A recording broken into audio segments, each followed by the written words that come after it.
This is our presentation on the social media and fake news in the 2016 election. I'm Lauren Browning. I'm Andrew Buckley. And I'm Ethan Kincaid.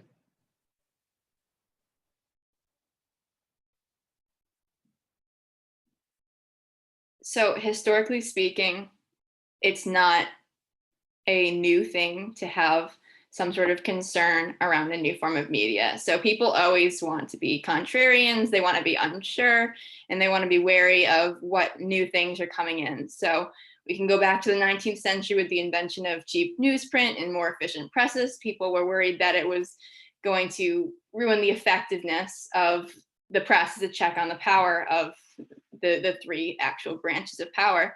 Same thing happened with radio and television. People were worried that news clips of sound bites were going to be the main definition of what politics were going to look like. And so it's not a controversy or it's not a surprise to see controversy around the internet too. The conversation was bound to come up, and it did in the 2016 election. So this is just a little bit more. It's Americans believing in conspiracy theories, which is not part of fake news, but I thought this was interesting that it's, like I said, not new. You know, we've got the first one on here is in 1975, and that's also the one that has the highest amount of people who believed it was true. But you can see as we progress through time, although it's not, no, it is chronological. Yes, as we progress through time, there are one after another conspiracy theories. So again, it's not unlikely to see new fake news or suspicions arise. So the only keyword that we really had here was fake news, as that was defined by the authors as to be news articles that are intentionally or verifiably false, and they could mislead readers. So not included in this definition is the unintentional reporting mistakes, rumors that do not originate from a particular news article, conspiracy theories, satire, false statements made by politicians, and reports that are slanted or misleading, but not outright false. All of these things are misconstruing the truth, but they're things that are harder to control and are not necessarily going to bring down the downfall of what the actual truth is. So our basics for this article is our authors are Hunt Alcott and Matthew Gensicow. And the purpose of this and who this was really directed at was the idea that the post-election criticism really grew as Trump was instated, that they really thought that fake news was a big part of Donald Trump winning.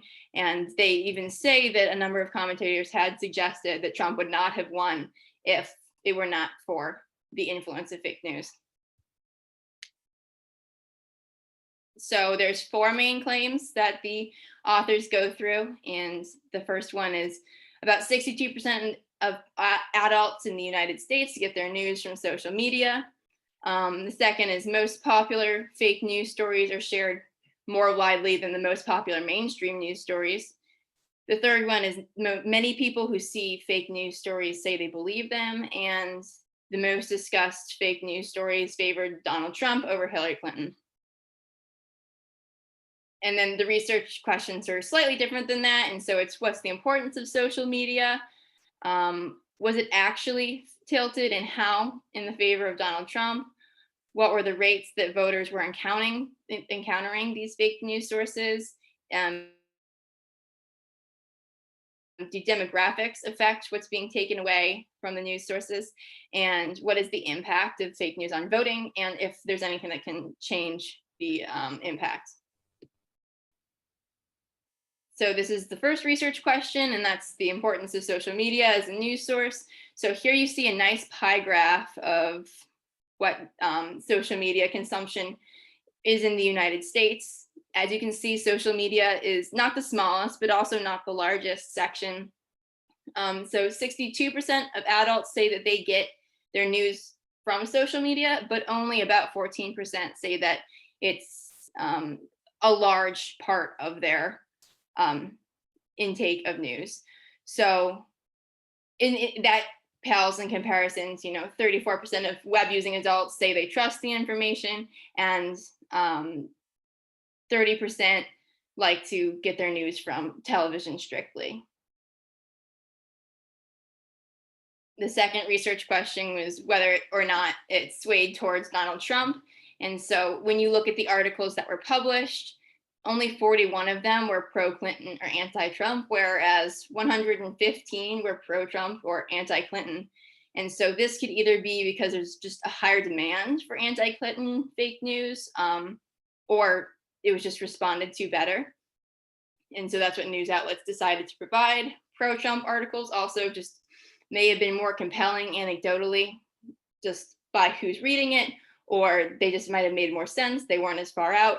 And then Republicans could also just like fake news. That is something the authors wanted to point out, but they also said that there was information contrary to that in some existing literature. So they thought that that was a little bit less plausible than the other ones. Fake news encountering, as the like I said, that U.S. adults do tend to encounter a lot of social media. 62% of people said that they are on there and they are seeing their news sources there. So there was a survey that was conducted that had both what they called placebo news sources and regular news sources, and they were saying, have you heard of this or have you not heard of this? So big, true, big, small, fake, and placebo. Those are the four categories that they use. The big, true headlines are major headlines. Small, true headlines are like minor but fact-checked headlines. And then there's just completely fake. And then the placebo fake news headlines are just made up for research and were never actually circulated. And this is the results of what people said in that survey. They were pretty similar on all levels of whether they were recalled seeing and whether they were recalled seeing and believing. So that's a little unsettling, knowing that there is just about as much concern with big true news articles that are breaking as with fake and even placebo ones, because fake and placebo were just about the same in that they were trusted and believed at about the same rate.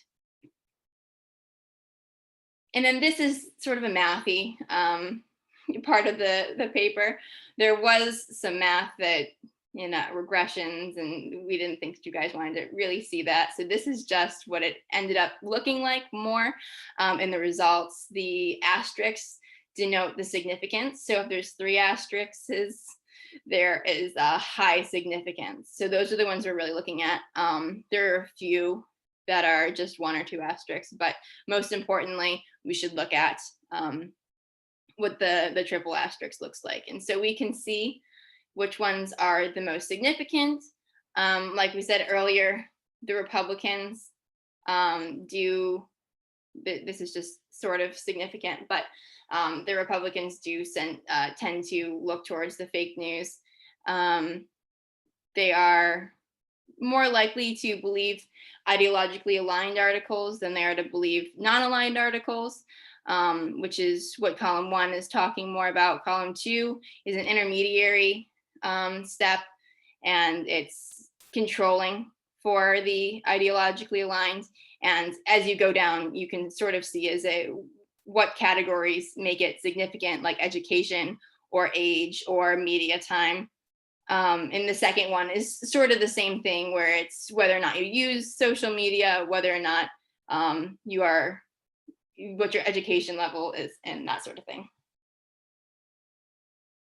And then finally is question 5, which is just the impacts and remedies. So fake news clearly has social costs. And so to address the issues that fake news provides, you need to see why the market is demanding this. Not the literal market, but the interest market is demanding that fake news articles be created. So is an increase in information going to lead to fake news inherently, or is there a way to incentivize the truth? And then this is just a little quote. Social media platforms and advertising networks have faced some pressure from consumers and civil society to reduce the prevalence of fake news on society. So that's from their article, but it's essentially saying the same thing, that media platforms have been facing pressure to incentivize the truth, to create a more truthful platform. But at the same time, the fake news articles are still there. So what is that really saying? Facebook was a huge distributor of fake news during the 2016 election. And since then, they've been working hard to work against the population of these articles. And so they're removing them, flagging them, having third party reviewers come in, and they're having that as policies that are company policies and they can be taken down, which is a good step in the right direction.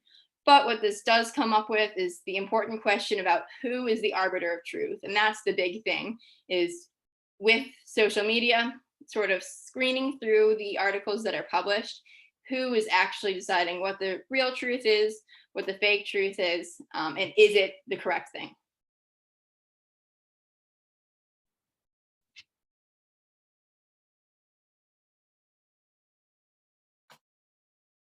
All right, so I'm going to talk about the criticisms that can be waged against this article.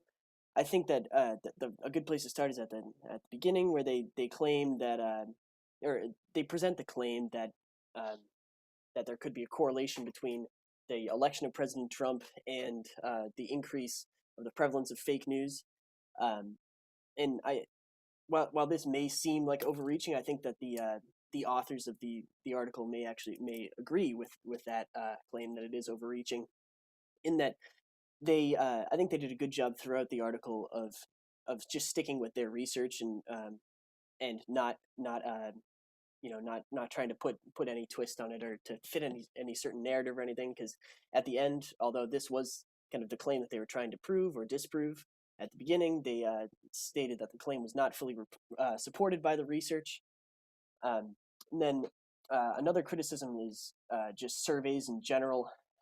There's always inaccuracies with surveys. They never seem to adequately represent demographics. I mean, it can never be 100% accurate, but there's also inaccuracies with the way respondents may present themselves. They may lie or try to present themselves in a better light, as the authors state on page 231, where they say that one caveat to the results of the survey is that ideologically aligned inference may be exaggerated by respondents' tendency to answer expressively or to want to cheerlead for their party. So this is especially true with people that would consider themselves a strong Democrat or a strong Republican. They would tend to want to make their party appear in the best light possible. So they would, kind of skew their results of their answers to the survey in that regard. And not only would they want to present their party in a good light, but also themselves personally, which I think is especially evident with the question of social media use, which Lauren talked about earlier with that pie chart, which I was really surprised to find that even though it said like something like 62% of people use social media regularly, it was only the fifth most important source of news for people, and 1 to 4 being cable TV, network TV, websites, and local TV. And I think people are kind of downplaying this, that their use of social media, and also just the importance of social media on opinions. And I think there's a couple different reasons why this could be, and one could be that it's just an unconscious thing where people don't usually open up Facebook or Instagram or something to get news, but they might see something there that would stick with them, even if they don't go in with that intention. Whereas, a lot of people would tend to trust news on television more, just because it's on television. So they might not want to kind of admit either to themselves or to the people with the survey that social media has the impact that it does. As I said earlier, though, that the authors were really good, I thought, at admitting that there could be flaws in their study, in their paper in general. I think this is especially evident in the concluding paragraph where they I feel like it kind of jokingly stated that their math, that they kind of described their math as something that would appear on the back of an envelope where not taking it too seriously, and then stating that or over that stating that they could have overstated the role of fake news. They also stated that they didn't account for diminishing returns, meaning that with an increase in the number of fake news stories, it does not necessarily correlate to a larger number of people getting these or receiving or seeing these stories, where it might go to the same smaller group of people. And this also leads into the idea that people who are already going to vote for Trump or Hillary, no matter what side, so we'll just say people that were going to vote for Trump would see more pro-Trump fake news on Facebook, for example, because of certain algorithms or certain ads they interact with. So they would see those things more often, and the same can be said for the Clinton supporters, where they would see mostly pro-Clinton fake news, but this wouldn't really change their opinion because they're already going to vote for whoever they're going to vote for. So it could also be stated that fake news may work to reinforce ideology instead of simply change it.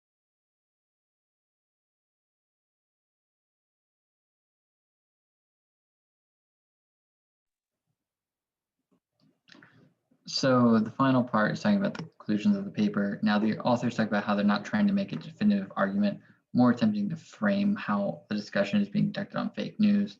After the results of the 2016 election, there was a lot of heated debate going on whether fake news played a substantial part in the election. And this article was meant more to just test and see if there's actually a backing behind those theoretical framework. And what they reached with doing that was kind of inconclusive as the effectiveness of fake news in influencing the election. Now they were studying and they took a lot of different data points, as Lauren has shown in her different graphs, but they weren't able to reach a definitive conclusion on whether fake news were actually a substantial portion that influenced the 2016 outcome and the impact that social media would have had to it. They looked mainly at the site of Facebook, as they talked in the article about Facebook shares and looking at people sharing the article, but they are not quite sure on what the actual impact of these was. So overall, although they were trying to frame the argument, they couldn't really boil it down to exactly whether or not there is an actual effectiveness of fake news in the election. And then moving on to the actual logistical difficulties of connecting social media and fake news in influencing people. That's quite a difficult task to do for any type of analysis. First of all, their survey definitely could have suffered from respondent error, with only 14% citing social media as an important part of sourcing for their news. This could be a result of people not wanting to say that social media is a popular form of news because it's sort of a connotation that's not mainstream and that it's not as well informed, even though it may well in fact have informed people's decisions. And also the scope of these fake news articles. The authors aren't able to determine how much impact a certain fake news article would have over another fake news article. One could have been really effective in changing people's mindsets about someone, but it's kind of hard to determine which article that would have been, or if one article was just really powerful and all the rest were kind of menial overall. They tried to see if there was a correlation between sharing an article and voting, though as typical with political science, showing correlation between anything proves to be quite difficult, and they weren't able to quite reach a direct correlation. If people sharing a fake news article is really the reason why they were going to vote the way they were. If someone shared an anti-Hillary article, it didn't show that that is why they were going to vote for Trump. More of, did it just play a role in their thinking, and they had already determined long before that they were going to vote for Trump. And they were looking at conservative versus liberal fake news. The 2016 election was characterized by significantly more fake news articles in favor of Trump and anti-Hillary than there were in favor of Hillary and anti-Trump. and there's not quite a definitive reason why that is. They're not quite sure if it was demand from the conservative base, or if it was more of just happenstance that it just happened to be the articles that were getting out more tended to be from for the conservative base rather than the liberal base. And so they're not quite sure correlation there. Moving into the discussion questions, what we're asking is, do you believe there's enough correlation between Facebook shares of fake news and the voting outcomes? Do you think there's enough there? Do you think there's another factor the authors could have considered in their study? This could have been some sort of factor similar to a survey, or do you think they should have focused on a certain site for fake news or things like that? Do social media companies need to take a role in addressing fake news on their sites? Obviously, this is still a topic that's being talked about today in the government. It is not settled yet. And the roles of social media companies in monitoring fake news is a constantly developing issue and story. And finally, do you think fake news creates an actual social cost to our society, or is its effect insignificant overall? This is more of your opinion. And that will conclude our presentation on our article. Thank you all for watching.